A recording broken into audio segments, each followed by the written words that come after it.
Hello friends, this is a 2012 Dodge Avenger. We're gonna be showing you guys how to replace your oil pressure sensor, okay? Very common in these cars, all right? Oil pressure sensor. Sometimes when they go bad, you start getting the oil pressure light, which is a red light, like flickering in your dash, okay? So this right here, oil pressure sensor. All right, at this point, I already kind of disassembled the major part of the job. I'm gonna be telling you what you have to do to get to this point, all right? Because the oil pressure sensor, come here, let me show you. The oil pressure sensor is gonna be located right down here. You see this green connector right here? That's your oil pressure sensor. Another thing that these oil pressure sensors usually do is that they start leaking oil through the sensor, and the oil starts kind of leaking behind the connector because it just passed through the connector, okay? Now, as you can see, I had to remove the intake manifold. This is the intake manifold, okay? You don't have to remove it all the way. You see, I got it here kind of hanging by this bungee cord, so that you get easy access to the oil pressure sensor. All right, now I'm gonna tell you how to remove your intake, okay? See, what I did was I disconnected the fuel line, all right? And also by the throttle body, you're gonna have one bolt that holds this one bracket. Let me see if I can show it to you.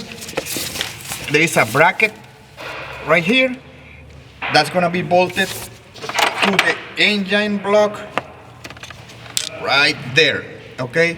So there is one bolt, there is a 13mm bolt that you need to remove, and also to remove the intake, you're gonna have three 13mm bolts, and then you're gonna have two 13mm nuts, okay? As you can see here, here is the location of the three bolts, 1, 2, 3, and then the two nuts goes one here, one there, which make it really easy to do this job, because actually what you do is that you kind of slide the intake on these stops, and they keep the intake in place, okay? All right, now the other thing that you have to keep in mind is that you have this harness right here, the electrical harness, and you're gonna have one connector that goes back here, okay? You gotta disconnect here. It's got this holder that goes in this stud. You gotta pop it up, and then you got one connector here, and one connector down here, and this is the PCV hose that goes right here. So you just gotta kind of twist it and pull it, and then you got the swing. You know, you can swing your intake like this. You don't have to take the injectors connectors. You don't have to take the injector connectors apart, which is good. And as you can see, pretty simple. You got 3 bolts, 2 nuts for the intake, and 1 bolt for the bracket. That's it. All right, now to take this connector apart, you gotta push this red tab like that. See? And then once you have it there, just gotta reach down here, push this tab right here, and then pull the connector.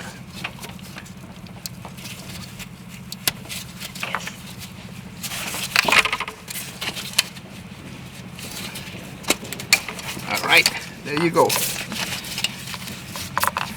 Now to remove the oil pressure sensor, usually you're gonna have to use the oil pressure sensor socket, which is this right here. Maybe in your auto parts store, they'll borrow it for you or rent it for you. I don't know. They're not expensive. There might be like $10, okay? So they're special because, as you can see, they got an irregular shape.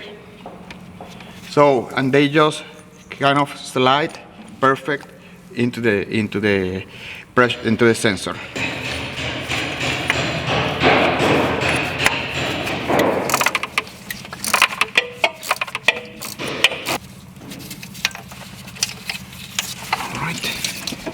Here it is. It is the old sensor.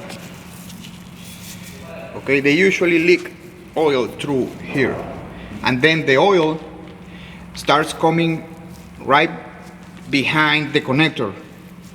Okay, pretty common failure in these cars. All right, friends, have the new oil pressure sensor back in position. See, the connector is in place, looking good. Now I'm gonna go ahead, slide this guy back in. Sometimes what I like to do before doing this, before putting it back, is just put some grease on the gasket. Make sure if the gasket, it doesn't look like burn or something, or toasted, you don't have to replace it. Okay, you can put some grease on the old gasket and just slide it back. Put your 3 bolts, 2 nuts. Put your bolt in the bracket on the throttle body, and that's it. There you have it. All right, friends. If you have any questions, please leave them in the comments. I'll make sure I'll answer you. Right. So thank you for watching. Please give us some likes, subscribe to the channel, and I'll see you next time. Okay.